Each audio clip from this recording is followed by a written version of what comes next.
Hey everyone, I just got this article that just came over my desk from a brother in the faith. It has to do with something that Obama did with the Jesuits. And you got to check this out. Pretty important. The headline reads, President Obama appoints Jesuit Father Thomas Reese to Commission on International Religious Freedom. Now, those of us that know about Jesuits, you know they don't want anything to do with religious freedom.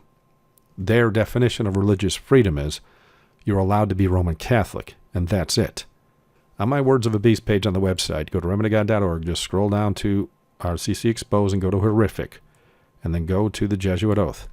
Before reading this oath, I'm not going to read the whole thing, of course, but in the oath, they more or less state that they're going to infiltrate every denomination on earth to meld them towards Catholicism, and this is why you see the ecumenical charge being so successful today.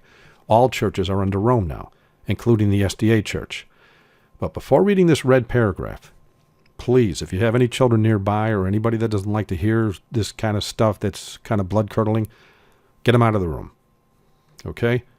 And all the documentation's on this page as well if you want to research it out. So, but again, I'm just going to read this red paragraph, and this is what it says. And by the way, before reading this oath had to be taken by this man who claims to be the head of the Commission of Religious Freedom.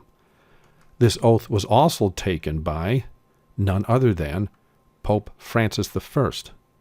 Pope Francis I. If you want to go to RCC Exposed, go to the Popes of Rome, go down to Pope Francis here. This man's a Jesuit. He had to take this oath as well. I've got it, more or less the red paragraph on his page as well. Okay, so I'm going to read this red paragraph. So again, please have your children away from the screen. This is what it says, as I furthermore promise and declare that I will, when opportunity present, make and wage relentless war, secretly or openly, against all heretics, Protestants, and liberals, as I am directed to do, to extirpate and exterminate them from the face of the whole earth, and that I will spare neither age, sex, or condition, and that I will hang, waste, boil, flay, strangle, and bury alive these infamous heretics, rip up the stomachs and wombs of their women, and crush their infants' heads against the wall, in order to annihilate forever their execrable race. That when the same cannot be done openly, I will secretly use the poisoned cup, the strangulating cord, the steel of the poniard, or the leaden bullet, regardless of the honor, rank, dignity, or authority of the person or persons, whatever may be their condition in life, either public or private, as I at any time may be directed so to do by any agent of the Pope or superior of the Brotherhood of the Holy Faith of the Society of Jesus. Now, the Jesuits and the Pope claim to be Christians, but this is in no way a Christian oath. This is an oath from hell. Every aspect of this oath deals with force and death. If they were Christians, they would pray for their enemies instead of killing them, because Jesus is really that powerful, even today. So before going further, though, I want to show you something from the Words of the Beast page. If you go to remnantofgod.org, go to RCC Exposed, go to Words of the Beast page, scroll down a little bit, and go to Power Over All Governments, and go down a little further there too. Actually, I want to read two of these quotes. Okay, here's the first one right here. It says, the old Protestant culture is about at the end of its rope.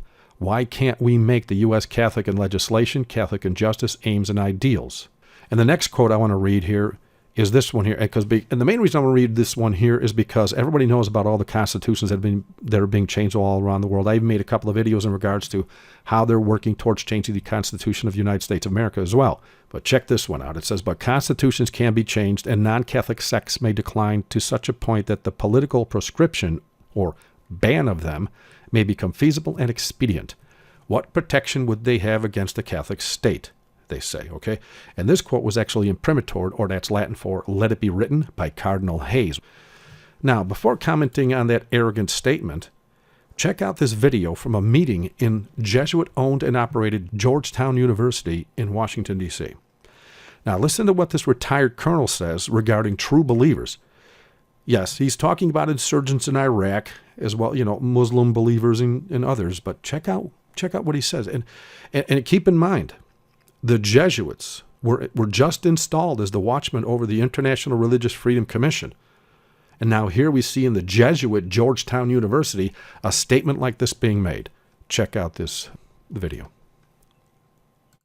External actors have to be eliminated. These guys who are coming in are the most dangerous of all because they're true believers. And true believers, whether they're Muslim, they're Christian, or they're Marine, are dangerous people because there is no other way other than their way. And you've got to eliminate them. Okay. Now, being international and seeing how Obama already has laws to kill American citizens, international means just that.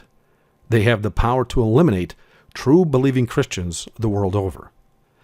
After Jesus Christ himself commanded his apostles to teach all to do as he commanded, right before he ascended into heaven, Jesus himself said in Matthew 28:20, "Lo, I am with you always, even to the end of the world. Amen." So, to answer the question, what protection would they have against the Catholic state? His name is Jesus Christ. I hope and pray you were blessed. Please subscribe. Please share this with as many as possible. Thank you for watching. God bless.